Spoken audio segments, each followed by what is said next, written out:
Welcome to my channel. My name is Philip. I talk personal development, minimalism, and also like sort of traveling or actually talking and sharing about my journey to moving to Sweden, where I've been living now for over 10 years now. Right. If you're interested more on what the channel is all about, you're welcome to read the description. But right, today's video, right, it's another one on actually Sweden, and specifically those things that can shock someone when they come here, move here, or even are visiting. So, right, without further ado, let's jump right into the video. And yeah, we're talking again, as I mentioned, this ABBA IKEA land where blonde people jump out of womb already being able to ski, so but there are a few things that you may not know. And by the way, I check out my notes quite heavily if you're new to the channel, so that's how I roll, and I always publish after the first take, so it's very raw, right? But that's how I wanted the channel to be like, right? So the very first thing I want to mention of those things that may shock newcomers to Sweden is Jentelagen in action. Right, the Jentelagen has to do with the fact that it's not sort of culturally acceptable really to stand out, right? So Swedes will basically downplay everything. It's very humble culture to the extreme, right? The unspoken rule that that no one's better, and got a PhD in astrophysics. Keep it to yourself, right? In a way, I'm a bit exaggerating, but in a way, it expresses what it's like here, So really, standing out is not something to be sort of to be reaching for, to be trying to accomplish, like really contrastive to the, say, United States culture, where you're supposed to stand out, right, and be proud and cocky, right? Whereas here, no, humility is the thing, right? So that's the first one, Jentelagen in action.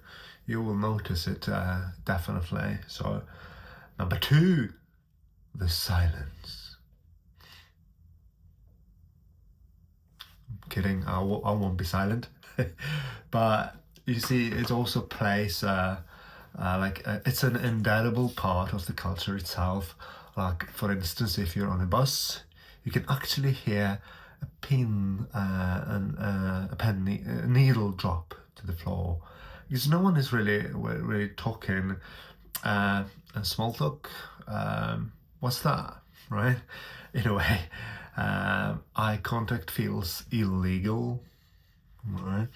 But I can give a personal example. I do tend to cycle in order to move about town, and whenever I'm cycling and there's a person coming from the opposite direction, I always see how they sort of, that doesn't have to do with so much as silence as sort of even not being in the way. So even though the pavement or the cycle lane can be very wide, like a few meters, they will sometimes even move and start walking on the lawn or on the grass on the side of the pavement of the road. So, and I kind of I think it's quite amusing. I mean, to me, right? Because I think it's completely not necessary, but it's just the way it is here.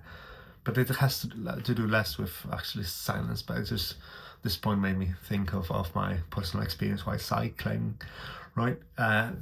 Third point, fika culture. I mentioned it before in my videos on Sweden. I will definitely mention it again in my future videos on Sweden, but because it's that important, it's not just coffee, it's a lifestyle. Oh, by the way, fika is like a coffee break, right? Twice a day normally, like around 9 and in the morning, and roughly around 2:30 in the afternoon. And companies actually schedule for it. So it's that important, and you definitely don't want to say no to fika. It's basically, yeah, you will be. Well, people will not be so fond of you, I suppose. So it's definitely, you go for fika. It's part of the culture of the lifestyle. Well, it's it's quite ironic how serious it is while being quite casual, right? I personally even believe, because I find Swedes to be very creative, and I strongly believe that partly it's due to actually fika culture, when they get to twice a day at least get to relax, right, while at work. I think the brilliant ideas come to the mind while it's in diffused mode, right, to the brain, and not in the focused mode actually.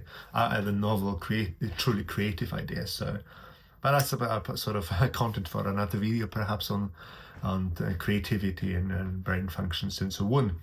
So fika culture, big one. I think there's like a Swedish company in the United States. I think there's like a franchise. I think in New York it's called actually fika. It's a coffee chain, chain of coffee shops. Right, number 4, that may shock you, in Sweden, is Systembolaget, sometimes called just System, right? Systembolaget's specifically monopoly on alcohol. It may come as a surprise to you that, for example, if you're just visiting and want to have some fun and don't want to spend an exorbitant amount of money at the bar for a lot of alcohol, and you're thinking, oh, I may buy a pre-drink somewhere, right, in one of those liquor stores, but there aren't any, like in the evening and so on, or Sundays completely closed. The Systembolaget is not open on Sunday, or all those holidays, and it closes, I think, very early on Saturday, like 2 or 3, and on weekdays as well, I think around 6 or 5. I'm not certain of it actually, but it's not as convenient like those convenience stores, in the United States and in almost any other country, all those little local shops where you can buy hardcore booze, but not here in Sweden. So thirsty for a beer on a Sunday? Too bad, not gonna happen. And by the way, it's government controlled.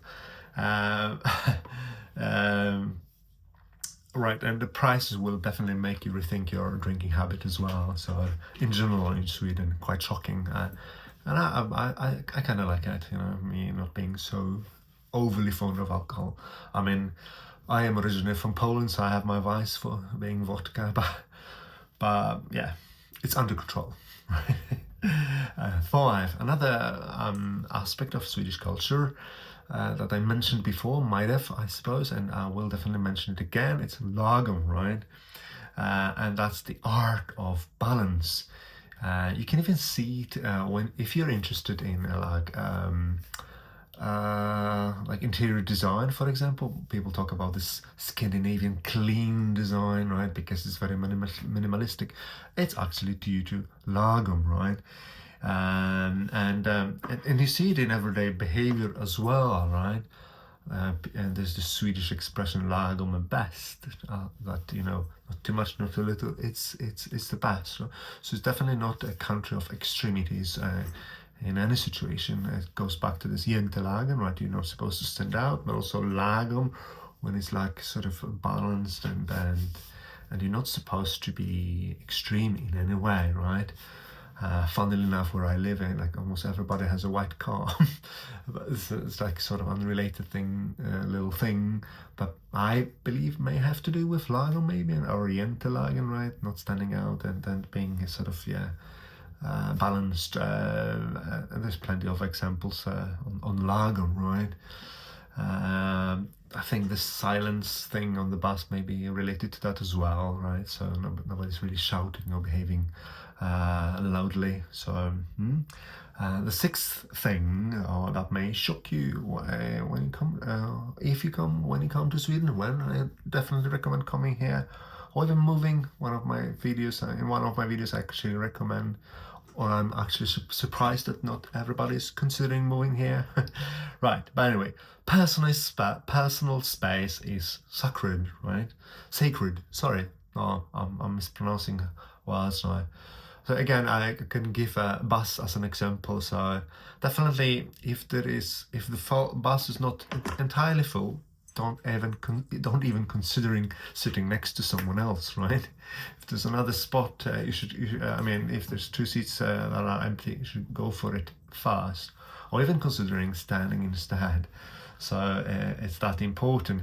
I remember reading a book by an foreigner, but I moved from Greece to Sweden, and actually described, but even on the beach, on the beaches in Sweden, like you have one family, and then maybe 50 meters, and another one, and so on. Whereas he gave an example because he was from Greece. Like in Greece, people don't mind; they sit almost on each other. So yeah. And again, my previous bicycle example, that I mentioned when actually talking about silence, the importance of silence in Swedish culture, it has to do more here, I suppose, with personal space, right? Number 7, queues for everything. Again, people are here very accustomed to queuing for buses, in the shops, at the optician, right? Doctors, obviously, and so on. And there is plenty of shops that have those machines, queue slip machines, when you press a button you get your slip with a bank and so on. And it's also ingrained in culture very deeply. Swedes are very trained to queue, and they don't mind it at all. So, and it's very important as well. So don't try to cut the queue.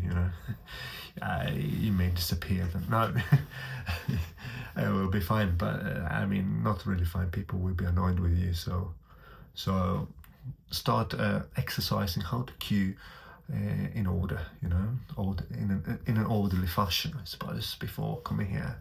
Otherwise, you might be in trouble, right? No, kidding.